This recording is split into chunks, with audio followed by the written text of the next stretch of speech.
Monsieur Gauthier-Boucher, je ne suis pas sûr que ce soit la même colocation. Comment? Oui, merci.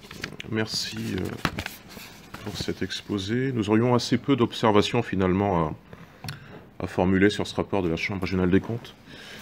Un certain nombre de manquements qui avaient été relevés sous les dernières années des municipes de Joël Batteux ne sont visiblement plus d'actualité à l'heure actuelle, et c'est heureux.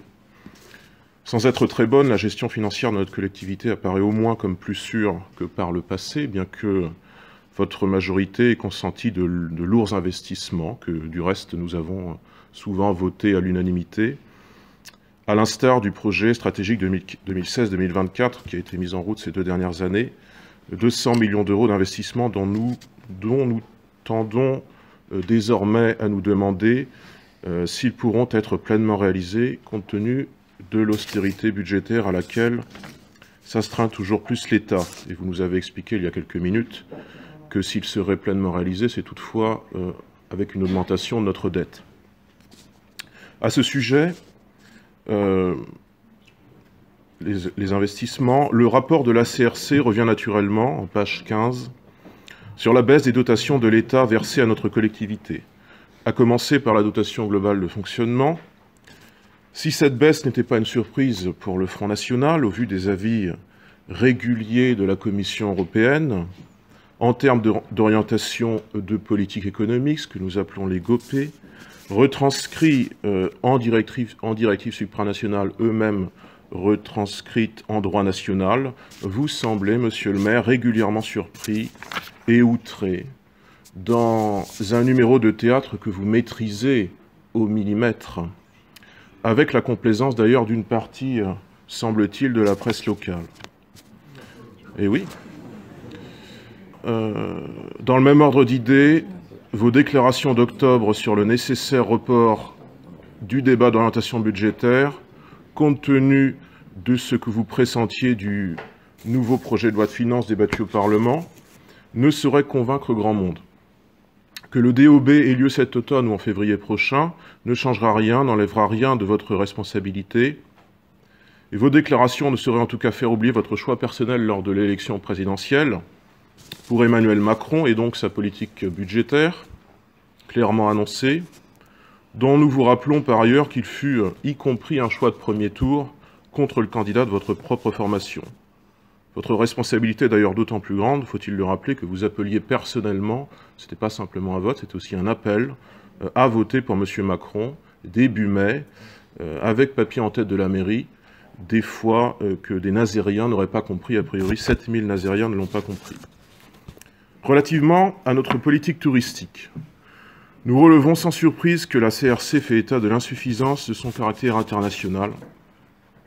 Il ne suffit pas de vanter la mondialisation, l'intégration européenne ou l'ouverture à tout va, encore faut-il appliquer le minimum de ce qui est essentiel en termes d'économie touristique. Par exemple, une plus ample signalisation en anglais de notre patrimoine si nous voulons attirer une clientèle étrangère plus nombreuse.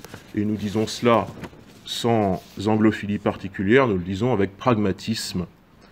Think about it, Mr. Samson. La participation nominale de la ville de Saint-Nazaire à Loire au vélo ne nous dispense pas d'améliorer la place du vélo dans notre ville. Même si les choses s'améliorent ces derniers mois avec le plan vélo, beaucoup reste à faire. Et l'on s'étonne par exemple que, comme le rappelle le rapport de la CRC, le plan vélo ne comporte pas de dimension touristique particulière. Il ne s'agissait pas simplement, ce qui était très bien, d'améliorer l'accessibilité du vélo à tous les publics nazériens et de conforter la position de notre collectivité vis-à-vis des mobilités douces. Il faudrait également faire du vélo un levier au service de notre économie touristique et d'une démarche de santé préventive. Concernant notre politique touristique toujours, c'est une anecdote, mais il est piquant que ce rapport cite en exemple le parc naturel régional de Brière, où notre seul représentant désigné dans le collège réservé au conseil régional, Jean-Claude Blanchard, vient d'être éjecté il y a quelques jours du comité syndical, en raison sans doute de son assiduité et de ses prises de position. Bien sûr, vous n'êtes pas responsable, mais cela est à relever sur le thème de la mauvaise représentativité de cette instance.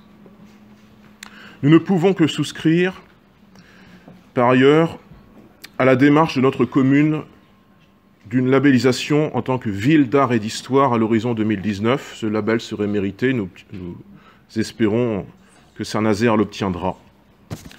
Enfin, le paragraphe relatif au tourisme de croisière relève quelques anomalies cruelles. La ville ne participe que de manière indirecte pour la promotion du tourisme de croisière. Une association, Club Croisière Nantes-Saint-Nazaire, la suppléant.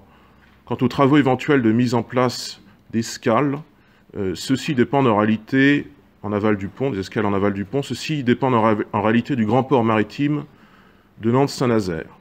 Et sur ce dernier point, le grand port maritime, sauriez-vous d'ailleurs nous éclairer sur les raisons du refus récent, hier, par la Carène de voter le budget du grand port proposé par l'État? Nous en avons bien sûr lu les motivations ce matin dans la presse, mais l'éclairage de la municipalité sera naturellement nécessaire.